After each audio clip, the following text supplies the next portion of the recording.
Olá, tudo bem? Muito boa noite. Boa noite para você que está ligado mais uma vez na TV Brasil Central e também na TV Assembleia Legislativa. As duas emissoras juntas, como sempre.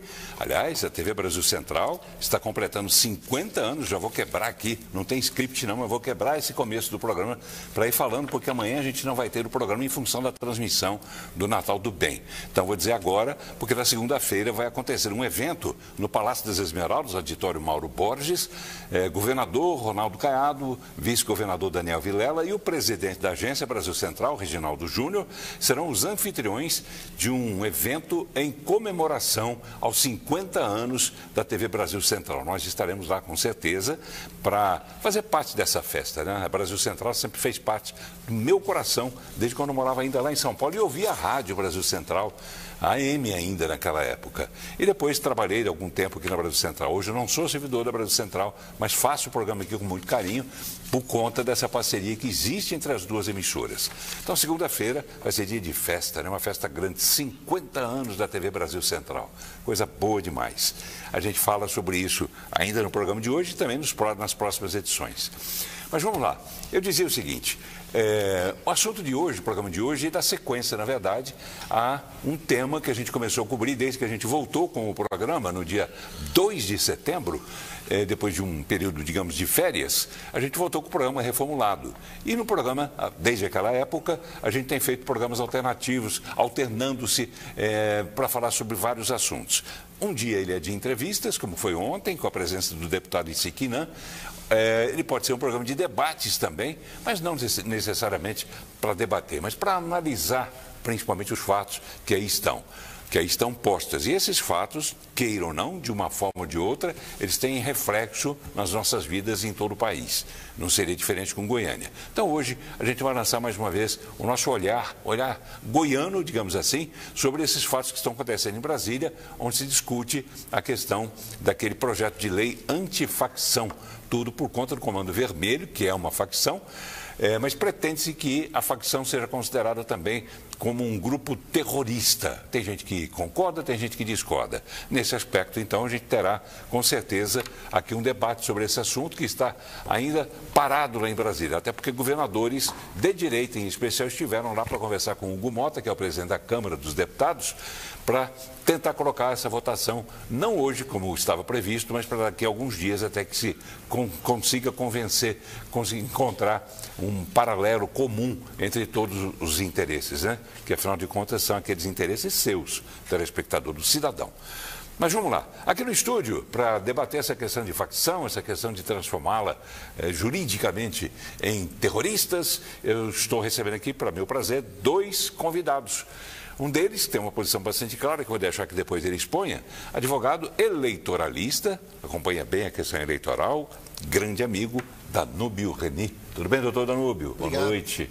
Obrigado, Paulo. Boa noite a todos os telespectadores. É uma satisfação estar aqui para poder falar sobre um tema atual, que foi a discussão hoje em Brasília, para que a gente possa levar à sociedade um pouco de informação sobre essa alteração da lei que poderá impactar muito na segurança pública do estado de Goiás e do Brasil. Verdade. Só tem a sua posição firmada. Terrorismo, o senhor não admite, né, que facções sejam consideradas terroristas? Não, acho que elevar as facções criminosas ao status de terrorista é um grau bastante, etimologicamente falando, avançado. Tá bem. E o outro convidado que eu recebo aqui mais uma vez é professor de Direitos Humanos, um assunto mais do que necessário que a gente discuta nos dias de hoje, até por conta da morte daquelas 121 pessoas lá no Rio de Janeiro, que os direitos humanos estão exigindo isso, aquilo outro. E muita gente fala, mas para lá, só cuida de bandido? E as famílias daqueles 4 policiais mortos lá no Rio de Janeiro, receberam visita de alguém dos direitos humanos? Direitos humanos está preocupado com um cidadão de bem ou só preocupado com bandido? Vou deixar que ele daqui a pouco responda. Ele que é professor, repito, de Direitos Humanos, o nome dele é esse mesmo, Marajá João Alves de Mendonça Filho. Tudo bem, professor? Boa noite. Tudo bem, Paulo? Boa noite. Uma honra estar aqui com você sempre. Também cumprimentar o doutor Danúbio Reni, É uma grande honra estarmos nessa bancada, junto com o nosso ouvinte, telespectador, internauta da TV Brasil Central. Muito obrigado pelo convite mais uma vez. Eu que agradeço a sua presença. E você, telespectador, nosso convidado de todas as noites, né? Eu quero que você participe e dê a sua opinião. O título que a gente colocou no programa de hoje é o seguinte, até porque existe uma divergência clara entre eles, entre Caiado e Lula. Lula não quer que essas facções sejam consideradas terroristas, ao contrário de Caiado, que acha que se isso não acontecer, essas facções vão continuar mandando no Brasil livremente. Tem que endurecer as leis. Então, o título é o seguinte, Caiado rebate Lula, 2 pontinhos, e aspas, facções são terroristas, e não há como admitir de outra forma. É a opinião de Caiado, eu quero ouvir a sua opinião através do nosso WhatsApp, 98200-3223, 98200-3223. Você pode também assistir ao programa pelas 2 emissoras, Brasil Central e TV Assembleia, e na Brasil Central tem também a opção do canal no YouTube, que está aí embaixo para você anotar, entrar lá, youtube.com/TV Brasil Central. Ali você assiste ao programa ao vivo e de lá você já vai digitando a sua pergunta, a sua mensagem. Você acha que facções são terroristas? Tem que ser classificadas como terroristas? O que é que vai mudar no Brasil depois daquele evento fatídico, né, de dias atrás lá no Rio de Janeiro? O que é que muda, hein, na sua opinião? O Brasil vai ficar refém dos bandidos, das facções, que segundo pesquisas recentes dão como envolvimento das facções com o brasileiro de uma forma direta em torno de 38%. 38% das pessoas no Brasil têm, de alguma forma, relação com as facções. Olha que a gente está chegando à metade da população. O que é isso? Eu espero a sua participação. O nosso programa já está no ar.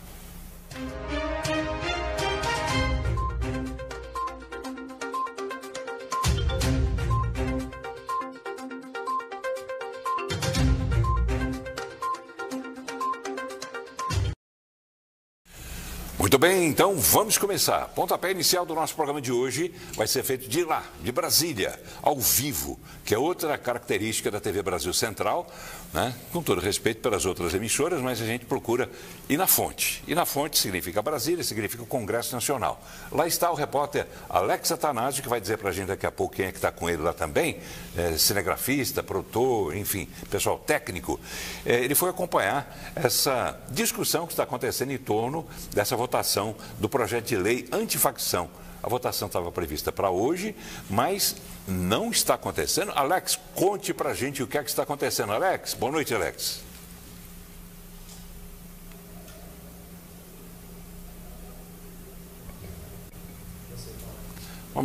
Vamos lá, pessoal.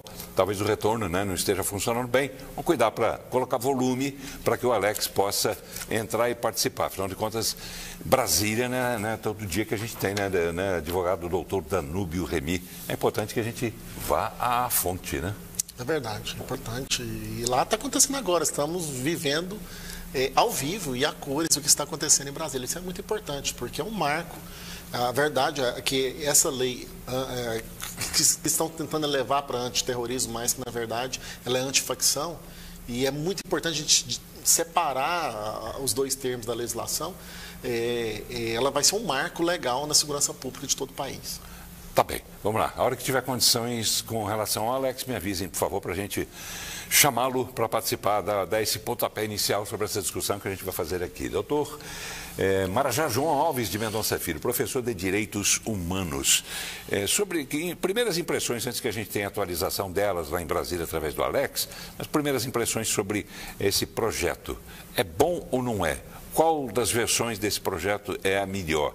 É a que pretende Lula, que pretende o governo federal? É a que pretende o Guilherme Derrite, que é deputado federal e secretário de Segurança Pública no estado de São Paulo, que deixou o cargo só para ser o relator desse projeto? Qual dessas versões é melhor e por quê? Muito obrigado, Paulo. Olha só, eu primeiramente quero parabenizar nosso governador Ronaldo Caiado, porque é um homem de coragem e tem sempre sido muito firme contra o crime. Com relação aos projetos, o nosso deputado Derrite, que é secretário de Segurança de São Paulo, ele fala com muita propriedade e ele fez inclusive algumas modificações. Ele cria uma proposta onde o projeto antifacção ele ganha mais força, porque não há um consenso com relação à lei de antiterrorismo. Mas o que nós percebemos, Paulo? A lei por si só ela pode não ser suficiente, até porque se não houver consenso, vide a própria DPF 635, que já é uma distorção, uma disformia. A DPF, que é aquela que estabelece, digamos assim, padrões para a polícia combater bandidos nas favelas. Exatamente. Veja, ela foi colocada à época da pandemia, com o argumento de que, em função de questões sanitárias, não se poderia fazer um certo enfrentamento para evitar riscos. E depois ela ganhou uma nova conotação. E hoje, por exemplo, a própria polícia lá do estado do Rio de Janeiro, onde você colocou bem sobre esses 122 mortos, né? 121, né? 121, mais os policiais, enfim, e mais incluindo os policiais. Perdão, desculpa, incluindo os policiais, e sem falar, Paulo, dos feridos, né? Muitos feridos, presos, armamentos apreendidos. O que nós percebemos? Que se nós não tivéssemos essa DPF 635, a polícia poderia estar fazendo seu trabalho ostensivo convencional. Só que diferente de Goiás, onde a polícia ela não precisa pedir licença, ela vai em qualquer rincão, qualquer cantinho, na área urbana ou na área rural, lá não. Lá, se for na Barra da Tijuca, se for no Leblon, a polícia vai. Mas aonde as comunidades mais pobres estão hoje, não pode. Um caso clássico para fechar, Paulo, se uma mulher liga, por exemplo, 190 e fala, olha, meu marido me bateu. Puxa lá o GPS. Você está lá no bairro, sei lá, no Vila Cruzeiro, dependendo da localização onde ela está, em alguma comunidade. Olha, a senhora me desculpe, mas aí nós não temos autorização. A polícia não pode proteger a senhora. Ou seja, acaba se privando... Isso lá no Rio, né? Isso no Rio. Acaba se privando sempre os mais pobres. Tá bem. Mas uma das coisas que se pretendia mudar com essa ida de Derrite, né, para Brasília, volta, na verdade, né, que está licenciado para poder atuar como secretário de Segurança Pública no Estado de São Paulo.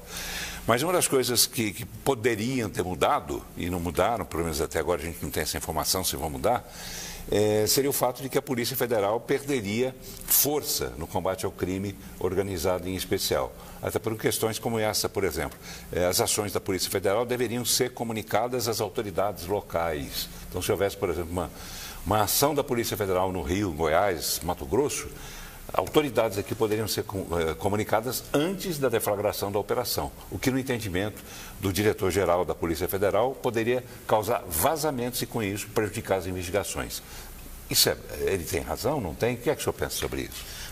O país está passando por uma nova reestruturação no modelo de segurança pública. É o que o Marajá colocou aqui, né?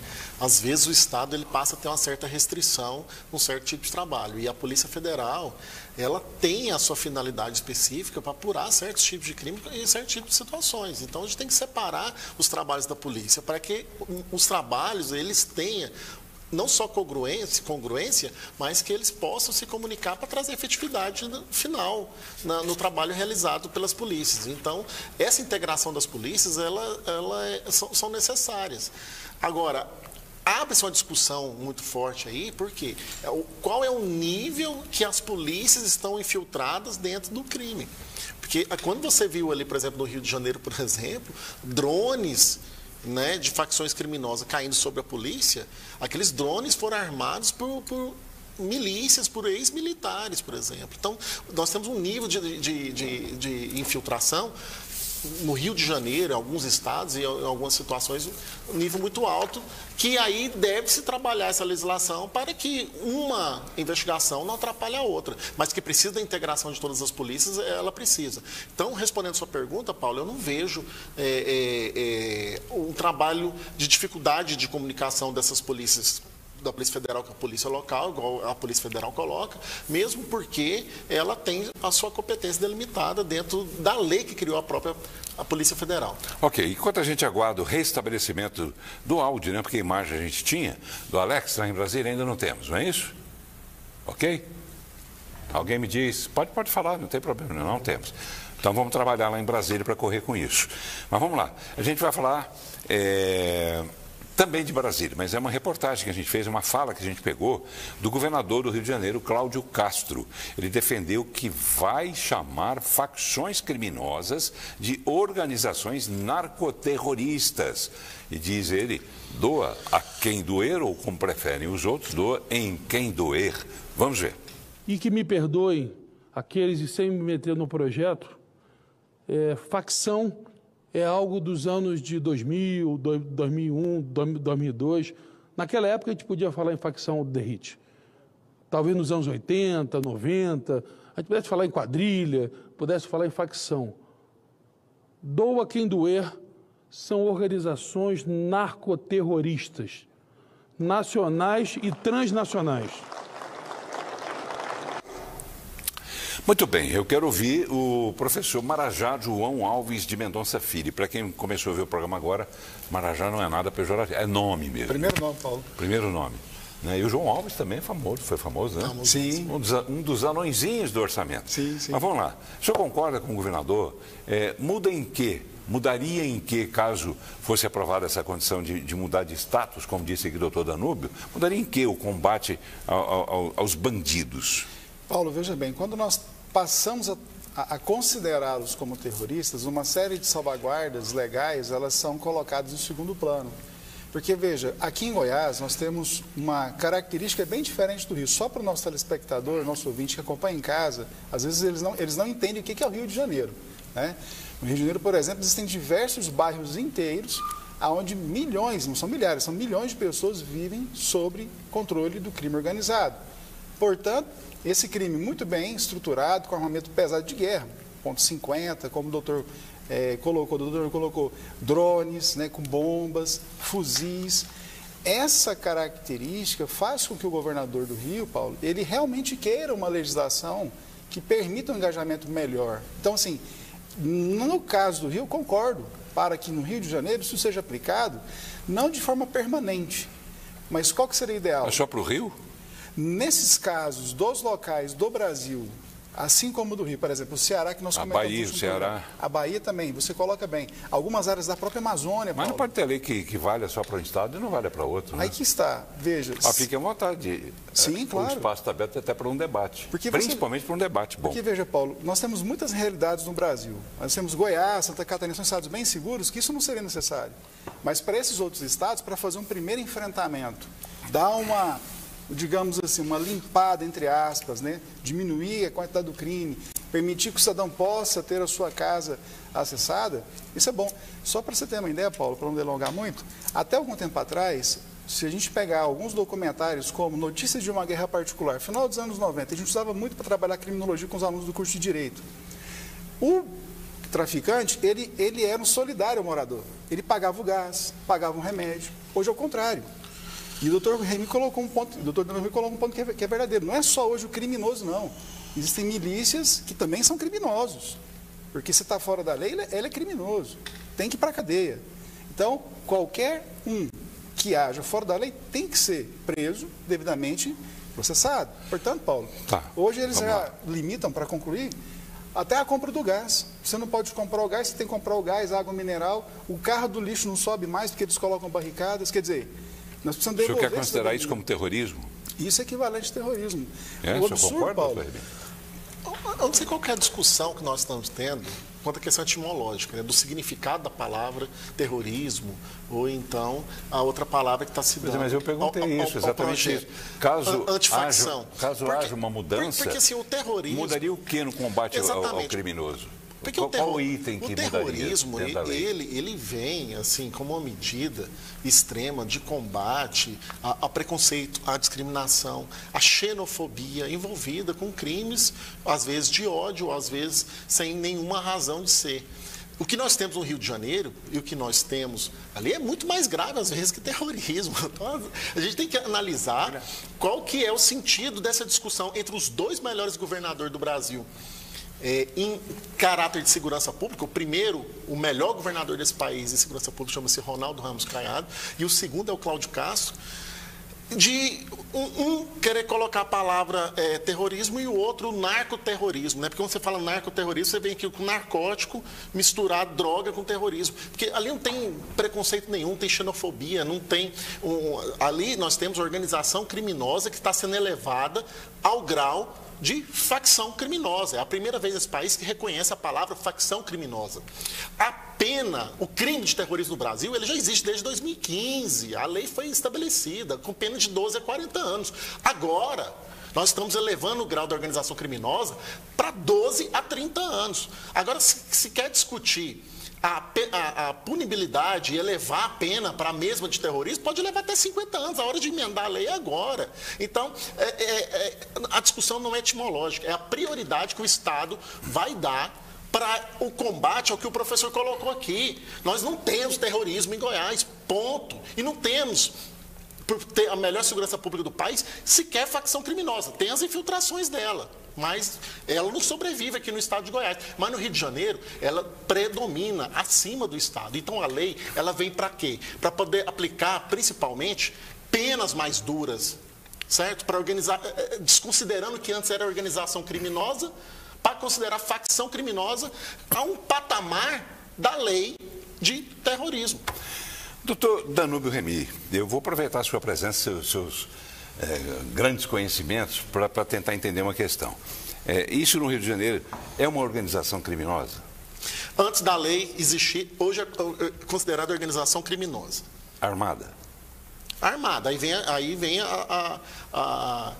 enfim, as atenuantes não, né? Vem as agravantes. As agravantes da forma que é feita. Tá, me explica então, que diferença que tem entre o Comando Vermelho, que é uma organização, na sua opinião, criminosa armada, com aquela que foi classificada como organização criminosa armada, que levou Jair Bolsonaro, vai levar para a cadeia, já está levando para a cadeia. Como é que compara uma coisa com a outra? Que semelhança tem entre as duas? Com aquele pessoal do tal do 8 de janeiro que ficou fazendo aquela manifestação lá. Vamos lá. Primeiro que lá eles falam de uma tentativa ainda por cima, né? É onde eu discordo também. O único ponto que eu discordo das penas e do julgamento do STF, a única vírgula que eu coloco lá é exatamente essa. E hoje que as pessoas estão começando a analisar. Por quê? Aquilo ali não era uma organização criminosa armada. Poderia até ser uma organização. Ninguém pegou em arma. Não tinha organização, o exército não entrou, os civis não estavam armados. Então, assim, agora a organização criminosa que nós temos hoje é quando você tem mais de 4 elementos para poder organizar um crime, né? Mas aí a gente vê essa questão que o senhor mesmo disse, da nomenclatura. Como é que se chama a mesma coisa, como é que se chama duas coisas diferentes com o mesmo nome? O senhor se chama Danúbio, eu me chamo Paulo. Eu sou o Paulo, não sou o Danúbio, sou o Danúbio, não é o Paulo. Quer dizer, como que chama duas coisas diferentes? Aí, por isso que eu não concordo que seja terrorismo, porque são duas coisas diferentes. A finalidade da lei são duas coisas diferentes. O que nós temos no Rio de Janeiro não é terrorismo. Eu acredito que seja até mais grave que o terrorismo. Porque às vezes o terrorismo tem uma causa, às vezes é uma causa religiosa, às vezes é uma causa, uma psicopatia. Ali no Rio de Janeiro, não. Ali no Rio de Janeiro você tem facções criminosas que estão estabelecidas, que estão dominando acima do Estado, que foi o que o professor colocou aqui, e protegido através, inclusive, de sistemas legais que impedem a polícia de estar o dia a dia ali. E aí vem os príncipes dessas facções criminosas falar que antes de poder matar tem que dar educação. Como que o Estado vai entrar para poder dar educação se você sequer o Estado é permitido entrar naquelas áreas do Rio de Janeiro? Vamos lá, começar registrando participações de telespectadores, começando pelo Alcivânio. Ele disse que nosso governador Caiado está certo. Paulo, para estes, como é que é? Para este que vê isto não é derrota, não é terrorista. Desculpe aqui, mas faltou alguma coisinha ali. Matar pessoas e impor o que o povo deve fazer não tem nada a ver. E ele acha que deve ser referir ao senhor. O senhor não está entendendo direito, na opinião dele, o que é o terrorismo. Eu prefiro ver um bandido morto do que um pai de família morto. Direitos humanos vão olhar as famílias dos policiais que morreram? Pergunta do Alcivânio, quero ver a sua também. Mas antes, vamos a Brasília, estabelecido o sinal por completo agora, áudio e vídeo dele, do Alex Atanásio. Boa noite, Alex.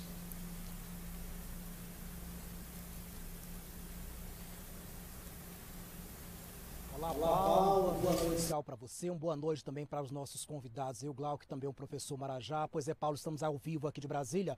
Paulo, então, a movimentação aqui em Brasília hoje foi grande, viu?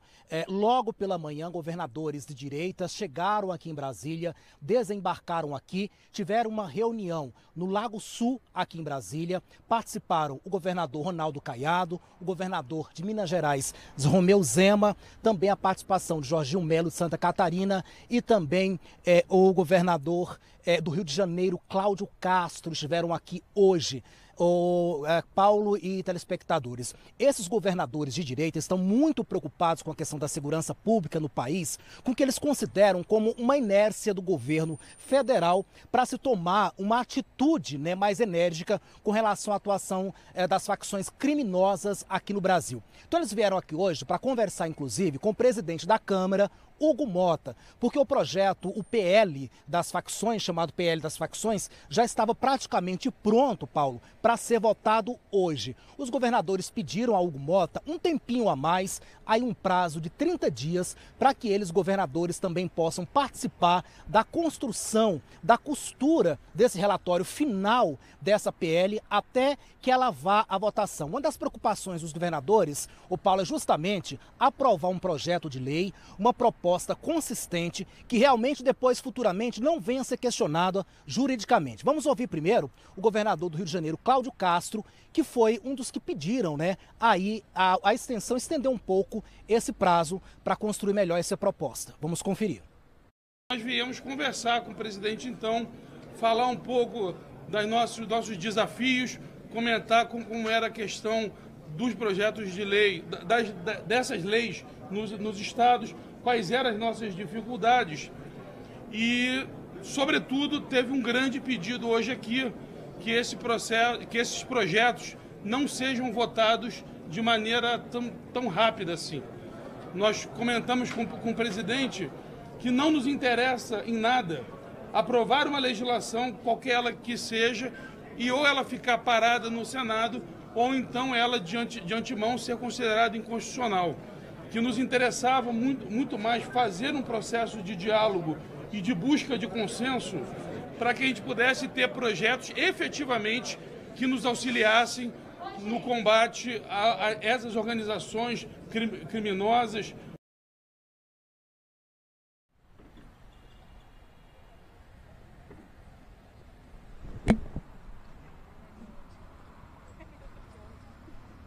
Ouvindo que terminou a fala do governador, vamos conversar com ele aí, Heloísa, conversa com ele aí para ele, né, ficar antenado, porque o tempo está indo embora, já foi mais da metade do programa, já foi embora. Mas vamos lá, essa atitude do governador do Rio de Janeiro, Cláudio Castro, bem rapidamente, doutor Danúbio, como é que o senhor vê esse posicionamento dele? Diz que ele vai continuar chamando de narco-terrorista e etc, etc, e bate o pé, porque ele acha que o Rio de Janeiro tem condições diferenciadas do resto do país, que é o que está aqui, inclusive, numa mensagem do telespectador Castro Alves, lá de Anápolis, que é jornalista, também trabalhamos juntos, inclusive. Desde o seguinte: Paulo, absurdo, é na Ponte de Pedra, uma comunidade do Rio de Janeiro, em que milícia fecha vielas com grades e cada morador, para entrar na sua casa, tem que pagar R$400 e pagar mensal se quiser entrar lá também. Como é que o senhor vê isso? Tanto as milícias quanto essas facções. Rio de Janeiro merece uma atenção especial, como já disse aqui o professor Marajá. Qual seria essa condição? Ou isso desrespeitaria a própria Constituição, que diz que todos são iguais perante a lei? Vamos lá. Eu vejo que o governador Cláudio Castro pode chamar da forma que ele quiser. O importante é que seja combater o crime no Rio de Janeiro, seja prioridade número 1. Não importa o nome que vai dar, se ele vai chamar de terrorismo, narcoterrorismo. Agora, se ele quer trocar o nome do crime de facção, as facções criminosas, o tipo de crime que está acontecendo lá para narcoterrorismo, ele precisa entrar na universidade, fazer uma tese de mestrado e doutorado e provar que o que está acontecendo lá é narcoterrorismo, porque não é narcoterrorismo, porque a legislação é bem clara que narcoterrorismo você tem que ter uma finalidade de etnia, xenofobia, preconceito ou outra razão de ser.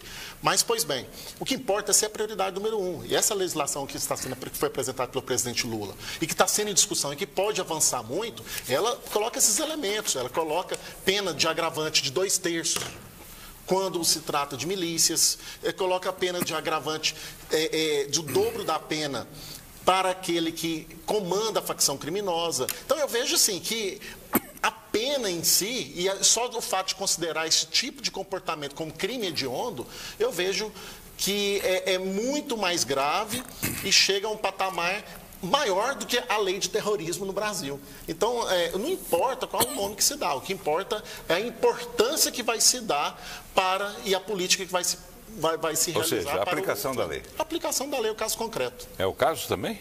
Corretamente, Paulo. Se a gente conseguisse aplicar a lei que nós já temos, nós não precisaríamos de mais nada. Aliás, o Brasil tem muitas leis, Paulo, concordando com o doutor Danúbio, que não estão sendo aplicadas por uma série de motivos. Por exemplo, a DF-635 que nós colocamos agora há pouco, ela faz com que no Rio de Janeiro virasse um bunker dos mais perigosos bandidos do Brasil.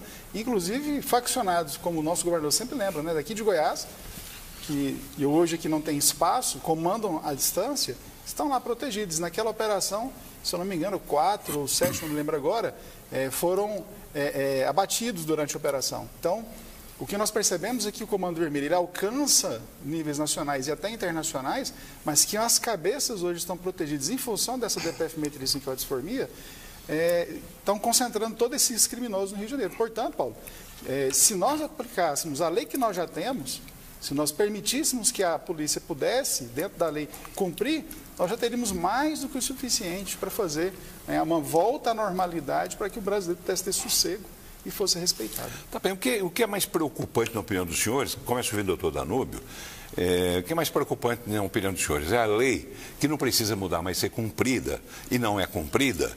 Ou essa visão generalizada que se cria através da imprensa, principalmente da grande imprensa, que atinge muito mais gente do que nós, de que a coisa está errada ou está certa de acordo com a conveniência ideológica de cada veículo de comunicação. Eu cito isso porque hoje a manchete de um site de grande alcance nacional, quer dizer, todos hoje são de alcance nacional, mas de grande repercussão nacional, botou como manchete o fato de que o Ministério Público do Rio de Janeiro denunciou que na morte dessas 121 pessoas no Rio de Janeiro, não botou no título não, botou que há indícios de que pessoas tenham sido mortas de curta distância. Aí você fala, poxa, mas quantas? Aí você vai ler a matéria, 2 em 121. Quer dizer, pinchou-se um detalhezinho não insignificante, mas muito menor do que a dimensão do que deram a notícia, e que vai criando com isso, a minha opinião, você pode discordar ou concordar como quiser. O que é pior, doutor Danúbio, é essa lei que não é aplicada ou essa pressa que muitas vezes os veículos de comunicação têm em fazer manchete que renda likes, que renda isso, aquilo outro. 2 pessoas em 121, uma delas foi decapitada, a cabeça dessa pessoa, de um jovem de 19 anos, foi encontrado entre galhos de uma árvore, e o outro também que teria tido morte por tiro no tórax, que teria sido disparado de curta distância. O que é correto? Ou eu que estou indignado erradamente? Paulo, quando se fala de direitos humanos, direito à vida, os fins eles nunca vão justificar os meios. Então, assim, tem que se discutir mesmo para poder evitar os excessos, né? Isso aí é igual quando você tem uma falha no avião, por exemplo, ele vai parar ali e o CENIP vai estudar para ver o que foi aquela falha, para que não aconteça de novo. Eu vejo por esse lado, né? Sim. Tem que investigar mesmo, verificar se houve excesso de algum policial, tem que ser punido, tem que abrir um processo administrativo. É normal que a operação, ela até para estudar o grau de efetividade dela. Eu concordo com você. No universo de 121.2, por mais que seja o valor à vida prevaleça sobre qualquer outro, tem que ser analisado numa esfera da efetividade da operação que foi colocada. Mas, respondendo sua pergunta, o mais importante é a política pública do Estado. Foi o que o doutor Marajá colocou aqui para nós aqui. Se nós conseguirmos dar efetividade às leis que nós já temos, não estaríamos nessa situação. A política pública do Estado é que faz da efetividade. E eles entraram ali, não foi para aparecer igual colocaram, não. Eles estavam cumprindo quase acho que era 69, tem que confirmar os números. 59 mandatos de prisão, busca e apreensão, ali dentro daquele morro ali. Então, assim, eles estavam exercendo uma função que, por determinação da Justiça.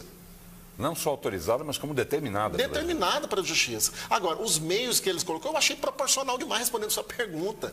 Porque entrar no morro com 2.500 policiais, e eu não vi falar assim que teve um cidadão que estivesse trabalhando, um estudante na escola que fosse ferido, um cidadão de bem que fosse vítima daquilo, como se tivesse acontecido atrocidade. Não tem nenhum cidadão de bem que fala assim, olha, meu filho estava lá, passou, caiu uma bala perdida. Bala perdida lá cai todos os dias. E vindo, sabe de onde? Da facção criminosa. É isso. Vamos lá. E, aliás, a gente falou até a semana passada sobre pesquisas que foram realizadas lá no Rio de Janeiro, logo 2, 3 dias depois em que aconteceu esse evento, vamos chamar assim, e que a população, em sua imensa maioria, inclusive nas favelas, a favor dessa ação policial no Rio de Janeiro. Quer dizer, enfim, antes que eu chame o Alex, aguente só um minutinho, porque eu não posso perder esse gancho que o doutor Danúbio me deu aqui para falar sobre direitos humanos. Quem entende de direitos humanos melhor do que eu, melhor do que muita gente que está assistindo, mas tem muita gente que está assistindo também que entende melhor do que nós todos, é o Marajá João Alves de Mendonça Filho, professor de Direitos Humanos.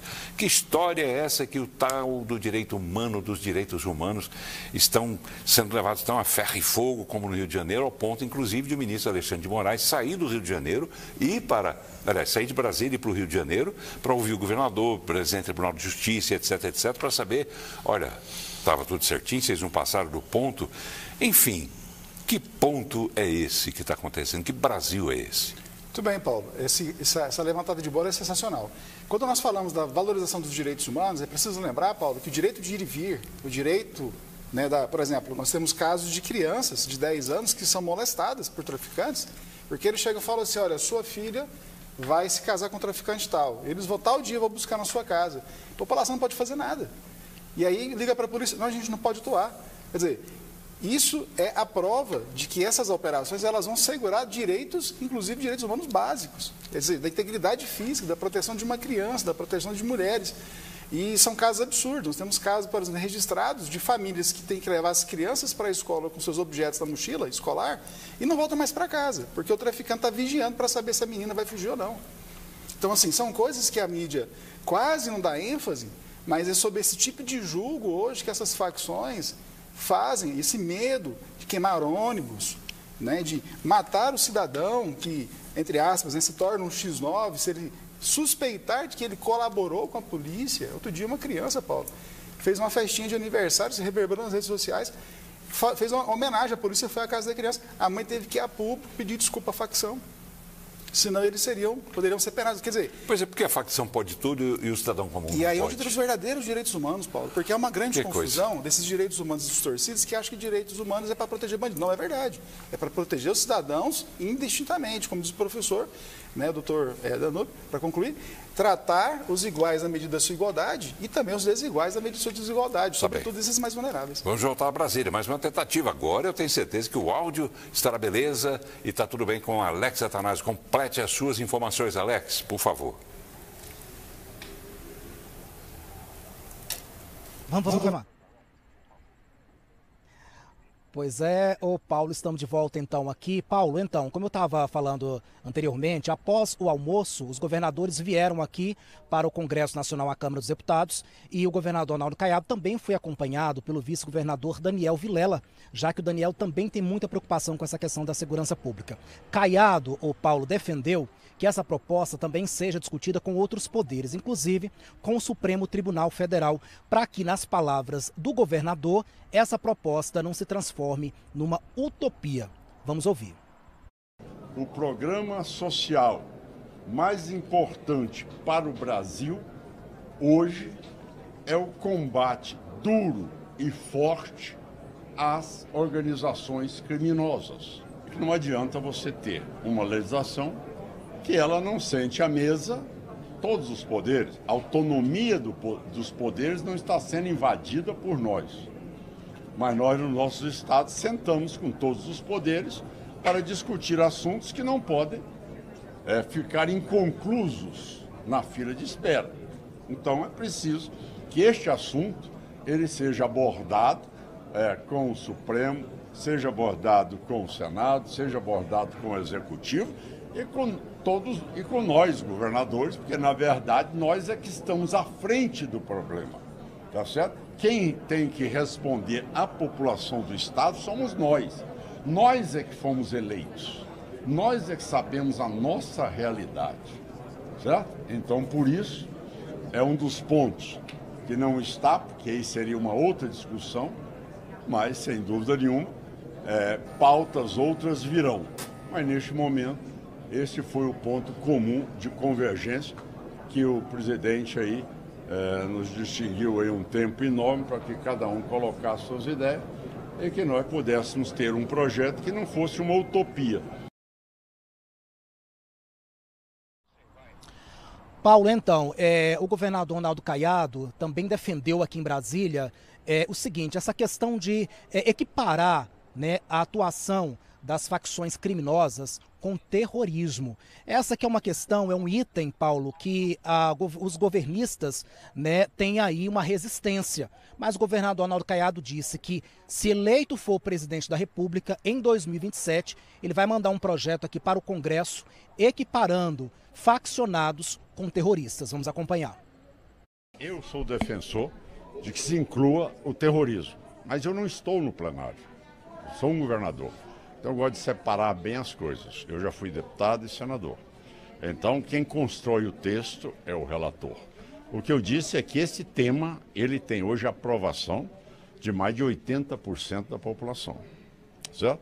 Mas se a bancada achar que deve ser em outros pontos que ali foram colocados, eu solicitei alguns também que fossem incluídos, entre eles o monitoramento, sem depender de decisão judicial, porque está se tratando de penitenciários de segurança máxima, onde todos ali são faccionados, que não têm direito à saidinha, não é verdade? Ao mesmo tempo que não têm direito a visitas íntimas, né? Que também avance na legislação específica para aqueles que são criminosos, que promovem incêndios criminosos para desestabilizar a economia de uma região. Então, que isso não seja também um crime afiançável.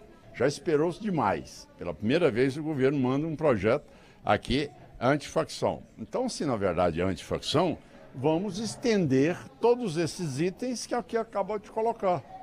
Né? E não fazer com que haja uma votação ali célere diante de um tema que depois de passar, ela vai repercutir pouco em termos de combate aos faccionados e vai servir muito mais como ali factoide do governo poder fazer campanha. Se isso não for aprovado agora, eu assumindo a presidência, eu faço anistia como primeiro ato e encaminho o projeto de terrorismo para os faccionados como meu segundo ato. Isso, Paulo, boa noite para você, boa noite aos nossos convidados. Viu? Obrigado pela participação, abraço a todos aí que estão fazendo esse belo trabalho em Brasília. Até a semana que vem, então, né, que você vai com certeza voltar a Brasília. Vamos lá, então. Professor Marajá, Ronaldo Caiado, quer dizer, eu quero ver a sua opinião sobre essas duas situações que ele expôs ali. Primeiro, essa questão que ele acaba de dizer aí sobre a necessidade de se considerar esse pessoal terrorista. E ele está determinado a isso. Ao ponto de, se ele for eleito presidente da República, ele dizer que vai ser o segundo compromisso dele depois da anistia. E aí? Paulo, aproveitar só para mandar um abraço para o Alex, que está nos assistindo. Ele tinha mandado aqui, eu não tinha retribuído. Alex, um abraço, mas a gente está cedinho lá, no mundo de sua casa. Bom, com relação à proposta do nosso governador. E a gente tem que lembrar, o meu amigo Paulo, que o nosso governador hoje é uma grande referência em segurança. Então, assim, o que ele fala, de onde ele está e da visão que ele tem, que nós aqui não temos, do peso que é ser um governador, de controlar uma segurança pública, né, de ser uma referência no Brasil e no mundo na segurança, precisa ser muito bem ouvida, precisa ser muito bem estudada. Ou seja, ele fala a partir de informações que a gente não tem. Se ele entende que é importante, Paulo, primeira coisa, a gente já dá a ele o crédito por causa do bom trabalho que ele faz e da segurança que a gente usufrui. Né? Claro que o que a gente percebe é que, no fim das contas, as pessoas, principalmente quem trabalha com segurança e as forças também de segurança, Polícia Militar, Polícia Civil, Polícia Penal, Técnico Científico, Corpo Bombeiro, Federal, Rodoviária Federal e demais. Vamos dar uma corridinha? Vamos. Também ajuda. Elas precisam de salvaguardas melhores. Para quê? Para que essa função seja exercida com mais segurança para proteger o cidadão de bem. Tá bem. Vamos lá, então. Avaliação da fala de Caiado. Como foi colocado, é a maior referência política na área de segurança pública do país. Tem autoridade para poder falar sobre o assunto. Considerar faccionado terrorista, a própria fala do governador, ora trata como faccionado, outra hora trata como terrorista. Mas o mais importante é o que ele colocou, que é elevar o número de itens. Ele quer trazer para o Estado a autonomia, por exemplo, de colocar tornozeleira para aquelas pessoas que fazem saidinha. Então, o que se está discutindo agora é a capacidade da efetividade do cumprimento da lei. E ele usa um termo importante ali. Ele coloca que, olha, não podemos deixar essa lei virar uma utopia, ou seja, uma lei que não tem eficácia, não tem eficiência para a segurança pública. Tem que se discutir são os itens, na minha opinião, e não a etimologia, porque não importa. Para mim, faccionado hoje é pior do que terrorista. Tá, e não se aprovar, como ele disse também, não se aprovar um texto que depois vai ter que ser modificado, né? Então tem que discutir. Por que não discutir, como ele disse, né? Com os vários poderes, né? Com todos os poderes, com a sociedade, enfim, para você aprovar um projeto numa Câmara Municipal, seja qual for, você tem que submeter esse assunto a uma audiência pública. Por que não fazer com um assunto desse que mexe com o Brasil inteiro? Então, Caiado, aí é minha opinião, repito, ele está coberto de razão e, pelo jeito, ele está enfrentando e vai enfrentar essa discussão até o fim. Vamos lá, telespectadores participando, eu estou registrando aqui, mas antes eu quero colocar também para participar dessa discussão os deputados estaduais, que acabam reproduzindo nas suas casas parlamentares esses assuntos que vêm de Brasília também. E a gente ouviu na Assembleia Legislativa deputados de situação de oposição, tanto em relação a Lula quanto em relação a Caiado, para falar sobre essa história do PL, né, do projeto de lei da antifacção. Vamos ver. A questão terrorista, ela percebe atitudes políticas, muitas vezes religiosas, até ações que podem, inclusive, prejudicar a questão, inclusive, do andamento e a normalização daquilo que determina uma Constituição. Então, o que nós precisamos, obviamente, é garantir o aumento de pena. Enquadrá-los como terroristas é algo que vai absolutamente de encontro àquilo que a sociedade espera por parte do Congresso Nacional, que é o responsável pela legislação que ordena o funcionamento da sociedade brasileira. Se os meios, se as táticas e se as formas como elas agem se assemelham ao que fazem grupos terroristas, então tem que ser discutido e tem que ser equiparado a terrorismo, sim. Essas facções têm que ser consideradas como grupos terroristas, visto aí que nós sabemos que a esquerda defende que não. Para eles, da esquerda, a facção não é terrorismo. Parabéns aos deputados que estão apoiando e senadores para que esses grupos, essas facções, tenham um reconhecimento internacional e sejam procurados, tratados como tal. Muito bem, deputado Amaury, ele é mais radical, né, a história. Vamos ver quem que vai dar essa história, né? Governador Ronaldo Caiado e outros governadores de direita estão lá em Brasília. Vamos lá, vamos colocar um detalhe aqui para a gente ir encerrando já o programa, porque uma pesquisa Genial Quest, divulgada hoje, mostra que 73% dos brasileiros acham que organizações criminosas devem sim ser consideradas grupos terroristas. Já para 20% dos entrevistados, as facções não devem ser enquadradas nesse grupo. E 7% não souberam ou não responderam. Foram 2.004 pessoas ouvidas entre dia 6 e dia 9 de novembro agora. Margem de erro, 2 pontos percentuais.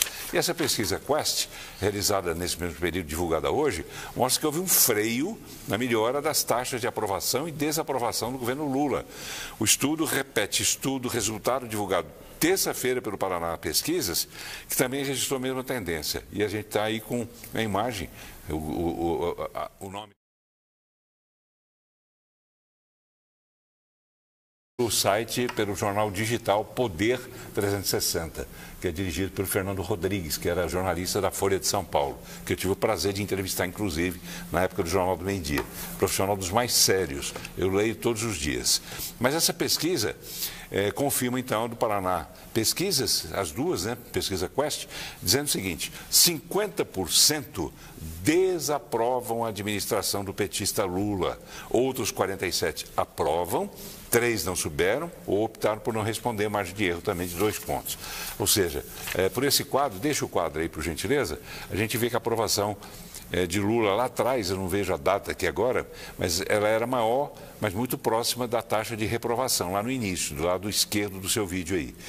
Depois inverteram-se os papéis e agora estão descruzando tudo de novo. A reprovação de Lula está maior do que a aprovação. O que o senhor entende disso?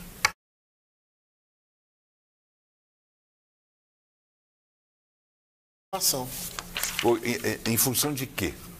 Talvez por insatisfação, ou a própria satisfação da população com a operação do Rio de Janeiro, ou talvez com alguma insatisfação imediata. Eu vejo que pesquisa e está dentro da margem de erro. Na verdade, que o Brasil está dividido. Hoje é 50-50. Não dá para a gente poder ainda mensurar a eficácia de uma pesquisa nesse momento. Mas tem que ir estudando ela ao longo do tempo. Você falou um ponto importante. Ela descruzou, né? Eu acho que até as próximas eleições ela vai cruzar e descruzar mais algumas vezes. Tá bem. Marajá, professor Marajá, rapidinho. Ali, Paulo, a gente percebe que até outubro do ano passado ele estava com uma aprovação maior do que a reprovação. De janeiro para cá, ele sempre está com uma reprovação maior. Isso deve, em grande parte, Paulo, sem dúvida, à forma leviana que ele trata a questão do crime e os criminosos, né? Sempre defendendo os bandidos e facções. Por isso que a gente percebe hoje quem é da direita aumentando, porque tem uma posição muito clara e definida a favor do cidadão e contra o crime organizado, enquanto que o Lula e o PT, infelizmente, fica aí fazendo essa tietagem com a bandidagem. E aí os resultados estão nas pesquisas. Ok, vou dar uma amenizada nesses assuntos todos aqui. Vamos falar de duas coisas que são importantes, né? Para a gente ter, inclusive, paz de espírito. Vamos falar de missa?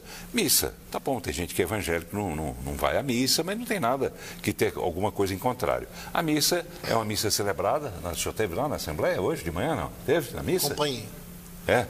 Então, aconteceu uma missa na Assembleia Legislativa de Goiás e, evidentemente, que o Dom Adair, bispo, foi recebido pelo presidente Bruno Peixoto e recebeu dele também, presidente Bruno, a medalha Pedro Ludovico Teixeira. Confira na reportagem da Tiara Castilho. Uma missa foi realizada no auditório Carlos Vieira e presidida por Dom Adair José Guimarães, bispo da Diocese de Formosa. O momento de fé reuniu parlamentares, servidores, autoridades civis e religiosas em um ambiente marcado pela espiritualidade e pela gratidão.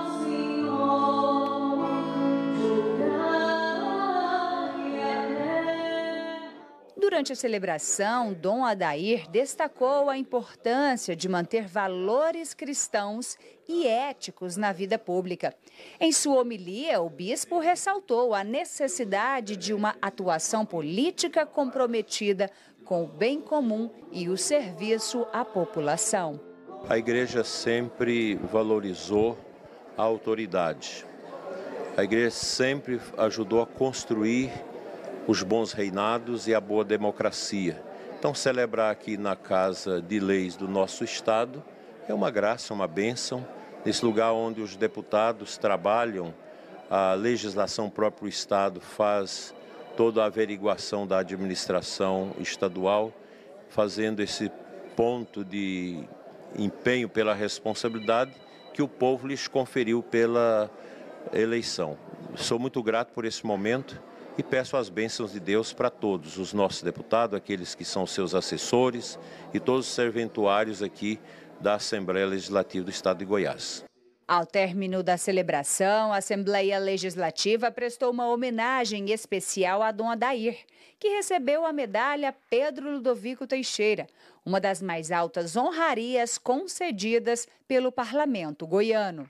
O presidente da Casa, deputado Bruno Peixoto, destacou o trabalho de Dom Adair à frente da Diocese de Formosa e seu compromisso com o diálogo e a promoção de valores humanos. E ainda justificou a importância de conceder a honraria ao bispo. Eu fico muito feliz em nossa gestão. Nós temos todo mês a missa e sempre convidamos, evidentemente com a anuência do Dom João Justino, um padre. E hoje, nosso Dom Adair veio celebrar conosco. Fico muito feliz mesmo, uma pessoa muito querida para nós, e a oportunidade de entregar a ele a comenda Pedro Ludovico Teixeira. Nós temos também toda terça-feira, Terço dos Homens, às 8 da manhã, e às 10 horas, o grupo da Renovação Carismática. E todas as quartas-feiras nós temos também cultos aqui na Assembleia. Então fico muito feliz.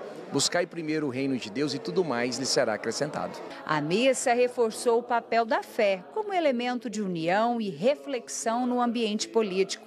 A celebração foi encerrada com bênçãos aos servidores e às famílias goianas.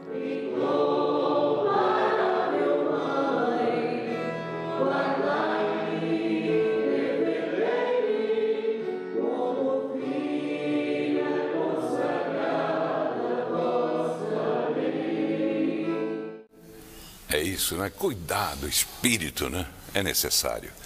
Vamos lá, para a gente encerrar o programa, eu vou encerrar de uma forma diferente também, atendendo um telespectador, o Adriano Pinheiro. Na semana passada ele me mandou um WhatsApp falando sobre um evento que eu considero da mais alta importância. Música, tem coisa melhor que música, né? Gosta de música? E ele falou o seguinte, o Adriano, que é maestro do coro sinfônico do UFG, é que fez esse convite para a gente acompanhar. Amanhã, eu repasso o convite para você também, telespectador, amanhã, dia 13, 8 da noite, no Teatro SESI, que fica lá no Clube Antônio Ferreira Pacheco, a estreia do projeto Sinfônica UFG. Lá estará o maestro Alexandre Gonçalves. Sinfônica UFG tem 142 participantes, sendo 76 instrumentistas, 48 cantores e 18 integrantes de apoio. Grupo formado por estudantes, ex-alunos e convidados. Vamos ver um trechozinho, faço questão, viu, Adriano, de colocar um trechozinho para motivar as pessoas a irem até o Clube Ferreira Pacheco, no teatro que vai receber amanhã este evento. Vamos ver um trecho.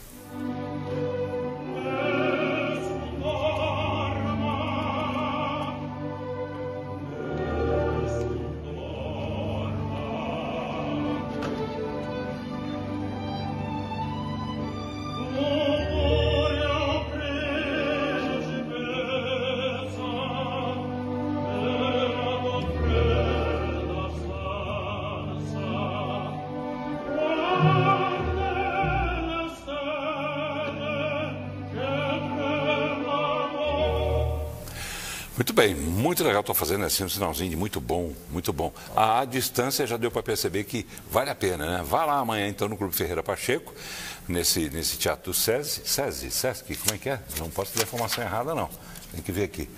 Estreia, cadê? Me ajude aqui, acha aqui. Teatro SESI, que fica no Clube Ferreira Pacheco. Assista, vá, porque a gente indo, a gente lotando o teatro, as pessoas vão ver que esse evento é bom e ele vai se repetir e vai trazer novos eventos também.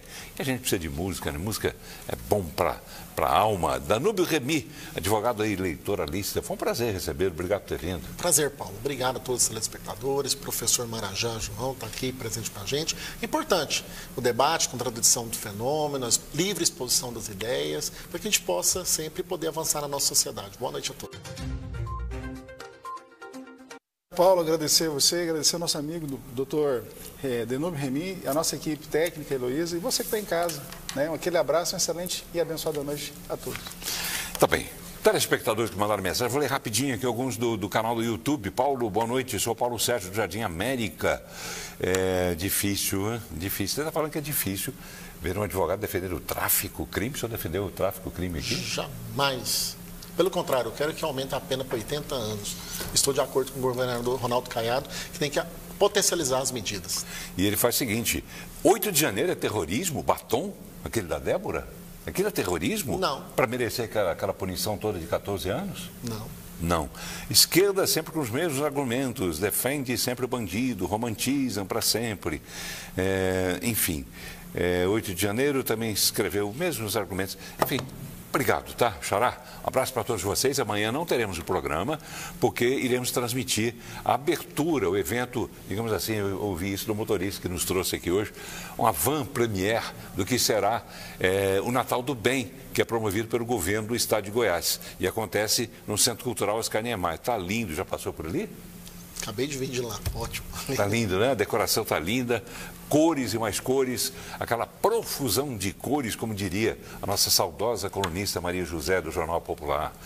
Mas muita coisa boa vai acontecer amanhã. A gente convida você a assistir a TV Brasil Central e assistir também a TV Assembleia Legislativa, que vai transmitir ao vivo, as duas transmitindo ao vivo, né?